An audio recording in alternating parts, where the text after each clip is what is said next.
ஓம் ஸ்ரீ குருபியோ நமக. ஓம் ஸ்ரீ மகா பெரியவா சரணம். ஜூன் 21 நாளைய தினம் ஆனி மாதத்தில் வரக்கூடிய பௌர்ணமி. இப்படிப்பட்ட ஒரு அற்புதமான ஒரு நாள் மறுபடியும் கிடைக்கிறது ரொம்ப கஷ்டம். உங்கள் குடும்பத்தோட தலையெழுத்தை நீங்களே மாற்றிக்கிறதுக்கு ஒரு அற்புதமான ஒரு பரிகாரம். சர்க்கரை, ஏலக்காய், கிராம்பு இருந்தால் போதும்.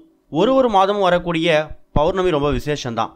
அதில் இந்த ஆனி மாதத்தில் வரக்கூடிய இந்த பௌர்ணமி வெள்ளிக்கிழமை மகாலட்சுமிக்கும் சுக்கிர பகவானுக்கு உகந்த நாளில் வர்றது கூடுதல் விசேஷம்.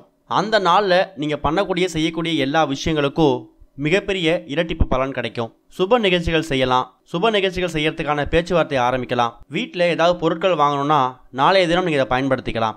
கட்டாயம் கோவிலுக்கு போங்க, சிவபெருமானை வழிபடுங்க, மகாலட்சுமி தாயாருக்கு வீட்டில் வச்சு பூஜை பண்ணுங்க. ஒரு மாதமும் வரக்கூடிய பௌர்ணமி நாள் அன்னைக்கு நம்மளோட பிரபஞ்சம் அதிக அளவான ஆற்றலை வெளிப்படுத்தும்.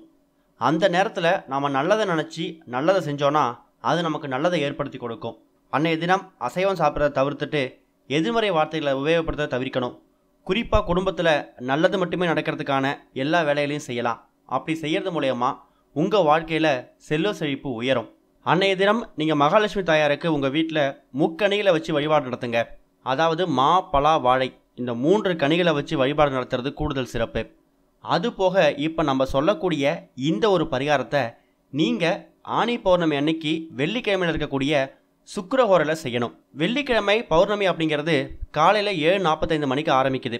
அது மறுநாள் காலையில் 7:19 வரைக்கும் இருக்குது. வெள்ளிக்கிழமை சுக்கிரஹோரை அப்படிங்கிறது காலையில் 6 மணிலேருந்து 7 மணி வரைக்கும், மதியம் 1 மணிலேருந்து 2 மணி வரைக்கும், இரவு 8 மணிலேருந்து 9 மணி வரைக்கும் இருக்குது. இந்த நேரங்களில் மதியம் 1 மணிலேருந்து 2 மணி, அப்படின்னா இரவு 8 மணிலேருந்து 9 மணி, இந்த நேரத்தை நீங்கள் தேர்ந்தெடுத்துக்கோங்க. இதுக்கு உங்களுக்கு தேவையான பொருள் என்ன அப்படின்னு கேட்டிங்கன்னா, சின்னதாக ஒரு பவுலில் ஒரு கைப்பிடி அளவு சர்க்கரை எடுத்துக்கோங்க. அதாவது ஒயிட் சுகர், வெள்ளை சர்க்கரை எடுத்துக்கோங்க. அது கூட 5 ஏலக்காய், 5 கிராம்பு.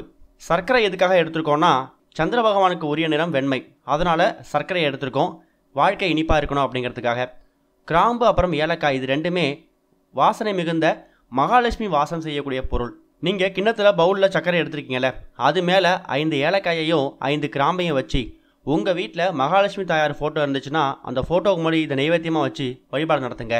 அந்த நேரத்தில் உங்களுக்கு என்ன வேணுமோ அதை மனசார கேளுங்க.